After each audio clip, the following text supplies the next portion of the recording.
কথা বলেছি, বদলির ব্যাপারে কথা বলেছি।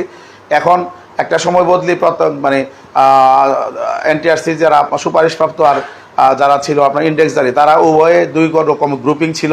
তারা আমাদেরকে অনেক গালাগালি করেছে।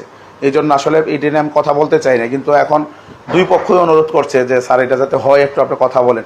তা আমি তাদেরকে বলছি যে বদলিটা আপনি দিয়ে দেন, এটা যাতে দ্রুত হয় এটাও আপনার ব্যবস্থা করেন। ওনারা বলছেন যে বদলি সবার জন্য বদলি হচ্ছে, একটু হয়তো সময় লাগবে, শুধু কর্মচারী বাদে একবারে প্রতিষ্ঠান প্রধান সহ সবার জন্য বদলি হচ্ছে ইনশাল্লাহ।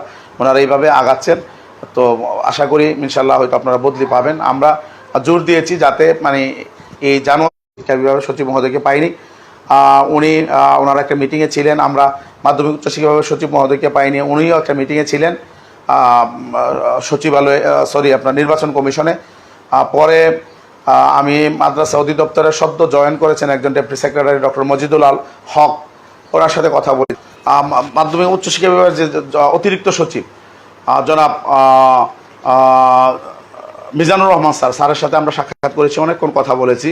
ওখানে আমরা এই দুইটি বিষয় আবার নিয়ে এসেছি। একটা বদলির বিষয়টি, উনিও বলেছেন যে বদলি সবার জন্য হচ্ছে, আমরা কাজ করছি। তবে বদলির জন্য যে সফটওয়্যার, এই সফটওয়্যারটার আপনার তৈরি করার ক্ষেত্রে একটু প্রবলেম তৈরি হচ্ছে। সফটওয়্যারটা নিয়ে সমস্যা, বলছে সফটওয়্যার যত দ্রুত হবে বদলি তত দ্রুত আমরা চালু করবো। আমি ওনাকে অনুরোধ করেছি যে এই সরকারের সময় জানুয়ারির মধ্যে যাতে বদলিটা যাতে ইমপ্লিমেন্ট করা হয়, শুধু নীতিমালা না। উনি বলেছেন যে আমরা সর্বোচ্চ চেষ্টা করব। তো আমি ওনার সাথে দেখি, ওনার সাথে আমরা কথা বলবো ইনশাল্লাহ, যোগাযোগ রক্ষা করব যাতে বদলিটা দ্রুত হয়। আমাকে সারা দেশ থেকে ফোন করছেন সবাই যে বদলির বিষয়টা নিয়ে কথা বলার জন্য। সেই জন্য আমরা রিকোয়েস্ট করেছি যাতে বদলিটা সবার জন্য হয়ে যায়, যাতে দুই গ্রুপিং হয়ে বদলিটা কোনোভাবে বন্ধ না হয়। ওনার সাথে মাদ্রাসার যে সহকারী অধ্যাপক তারা যাতে প্রিন্সিপাল ভাইস প্রিন্সিপাল হতে পারেন, এই বিষয়টা উনি বলেছি। উনি বলেছেন যে এই বিষয়টা অত্যন্ত যৌক্তিক, আমি এটা নেক্সট মিটিংয়ে উঠাবো। আরেকটি বিষয় বলেছেন যে প্রধান শিক্ষক এবং সহকারী প্রধান শিক্ষকদের এটা যাতে ষষ্ঠ গ্রেড এবং সপ্তম গ্রেড যাতে হয়, এটার ব্যাপারে উনি বলেছেন যে একটা আবেদন দেওয়ার জন্য 2-3 দিনের মধ্যে একটা মিটিং আছে। তা আমরা চিন্তা করছি আমরা আগামী রবিবারে আমাদের জোটের পক্ষ থেকে আমরা একটা আবেদন যাতে প্রধান শিক্ষকদেরকে ষষ্ঠ গ্রেড এবং সহকারী প্রধান শিক্ষকদেরকে যাতে সপ্তম গ্রেড দেওয়া হয়, আমরা একটা আবেদন পাঠাবো। স্যারকে দিলে স্যারে বলছেন যে যেহেতু 2-3 দিন পরে মিটিং আছে, আমরা বিষয়টি এখানে উঠাবো।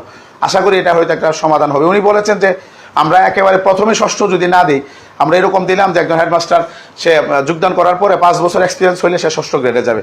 আমরা বলছি ফাইন, এটা করতে পারেন, সমস্যা নেই। তো এটা একটা সুন্দর প্রস্তাব। একজন সহকারী হেডমাস্টার সে প্রথমে ঢুকলো 8-এ, পরবর্তীতে সে যখন 5 বছর হলো তখন 5 বছর হওয়ার পরে সে প্রমোশন পেয়ে সে 7-এ গেল। তো এটা আমার কাছে ভালো মনে হয়েছে প্রস্তাবটি। উনি বলেছে এটা করা যেতে পারে। আশা করি এটাও হয়তো একটা সমাধান হবে ইনশাল্লাহ। তো ওনার সাথেও দীর্ঘক্ষণ কথা বলেছি, অত্যন্ত ভালো মানুষ আমাদের।